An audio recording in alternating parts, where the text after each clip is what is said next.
कभी जहां बाघों की दहाड़ गूंजती थी वहां खामोशी बस गई थी, लेकिन आज उसी जमीन पर बाघिन रानी के साथ शावकों की किलकारियां गूंज रही हैं। राजधानी जयपुर अब केवल सियासी नहीं बल्कि बाघ संरक्षण की भी राजधानी बन चुकी है। यह रिपोर्ट देखिए।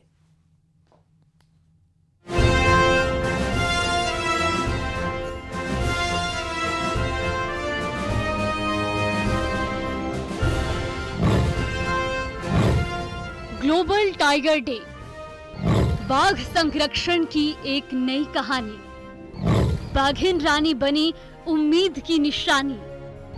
नाहरगढ़ की बाघिन रानी से जन्मे 7 शावक। टाइगर सफारी से संरक्षण की उड़ान। नाहरगढ़ बायोलॉजिकल पार्क भी एक दौर में बहुत ही संकट के दौर से गुजरा था। यहाँ पर बिग कैट्स के लिए एक बड़ा खतरा कैनाइन डिस्टेंपर बनकर के आया था। बहुत से यहाँ पर टाइगर, लॉयन और पैंथर मारे गए थे, जिसके बाद में रानी को यहाँ पर लाया गया। रानी और नाहर यहाँ पर रखे गए। उसके बाद में नाहर चला गया और शिवाजी को लाया गया। शिवाजी और रानी की जोड़ी ने कमाल कर दिखाया। लगातार 2 बार अच्छा प्रजनन यहाँ पर देखने को मिला। एक बार भीम और स्कंदी जयपुर जू को मिले, जिनका नामकरण मुख्यमंत्री ने किया। उसके बाद में 5 शावक अब हुए हैं और रानी, जो कि शुरू में एक बहुत ही नौजवान और युवा बाघिन लगती थी, अब एक बहुत ही मैच्योर माँ की तरह इन शावकों का लालन पालन करने में जुटी हुई है।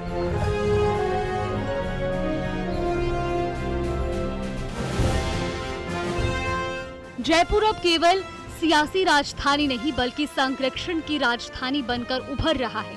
नए शावकों का जन्म, टाइगर सफारी का विकास और सरस्का से आए जंगली बाघों की जयपुर की ओर वापसी, ये सब दर्शाता है कि जयपुर टाइगर कंजर्वेशन के वैश्विक मानचित्र पर एक मजबूत पहचान बना रहा है। कभी जयपुर के आसपास के जंगलों में बाघों की दहाड़ आम बात हुआ करती थी।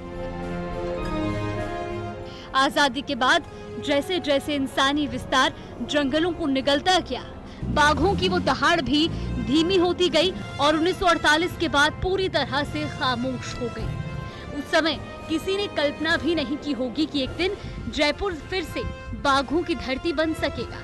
लेकिन वक्त बदला है, सोच बदली है और अब जयपुर में बाघ न सिर्फ लौटे हैं बल्कि फल फूल भी रहे हैं। धन्यवाद देना चाहूँगा हमारे यशस्वी मुख्यमंत्री आदरणीय भजन लाल जी को, जिनके ऊर्जा से ओतप्रोत नेतृत्व वन विभाग के मेरे सहित हमारे जितने भी अधिकारी उनको मिल रहा है।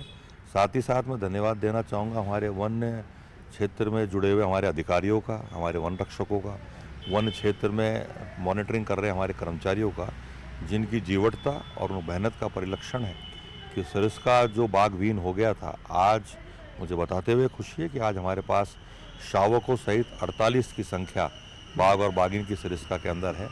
और आने वाले समय में मुझे पूरा विश्वास है कि हम इस 50 की संख्या को क्रॉस करेंगे। और रणथंभौर में भी जिस प्रकार से प्रतिदिन मॉनिटरिंग हो रही है, और उसका परिणाम है कि वहाँ भी शावक हमको मिल रहे हैं और वहाँ भी लगभग संख्या 80 के पार हो चुकी है। नाहरगढ़ की पहाड़ियों में बसे बायोलॉजिकल पार्क की बाघिन रानी आज इस बदलाव की प्रतीक बन चुकी है। पहले 2 और अब एक साथ 5 शावकों को जन्म देकर रानी ने जो कहानी लिखी वो केवल संरक्षण की नहीं बल्कि उम्मीद और वापसी की कहानी है। इनमें से एक सफेद शावक भी है जो न केवल दुर्लभ है बल्कि बाघों के भविष्य की विविधता और ताकत का संकेत भी देता है।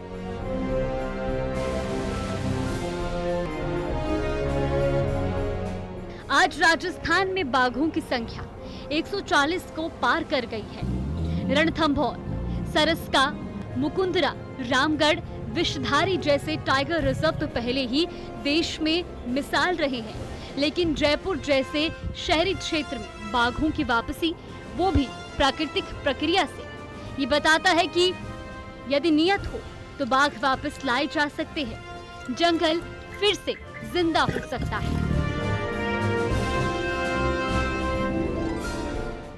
पिछले 50 साल से राजस्थान की राजधानी जयपुर में बाघ संरक्षण एक तरह से पूरी तरह से खत्म हो चुका था, लेकिन ये एक अनोखा साल है जब राजस्थान के अंदर, जयपुर जैसे शहर के अंदर, न केवल वाइल्ड टाइगर की सरिस्का से जमवा रामगढ़ में वापसी हुई है, बल्कि जयपुर में ही नाहरगढ़ के अंदर एक टाइगर सफारी भी खुली है।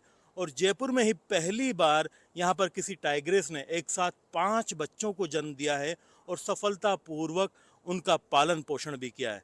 मेरे पीछे ये जो बाघिन आपको नज़र आ रही है, ये रानी है। रानी जिसकी अपनी ज़िंदगी की एक अलग ही कहानी है कि 5 बच्चों को न केवल जन्म दिया, बल्कि सफलतापूर्वक इनको जिंदा भी रखा और अब इनका पालन पोषण भी अच्छे तरीके से किया जा रहा है।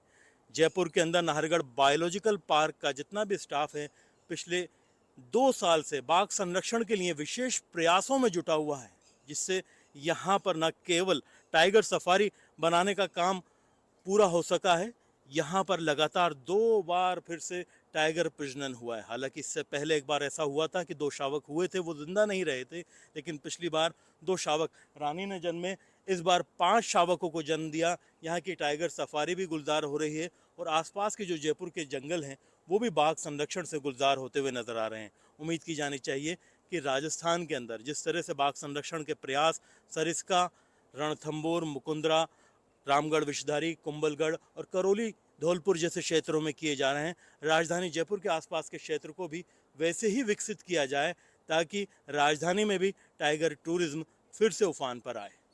अरबाज अहमद, न्यूज़ 18 के लिए जयपुर से।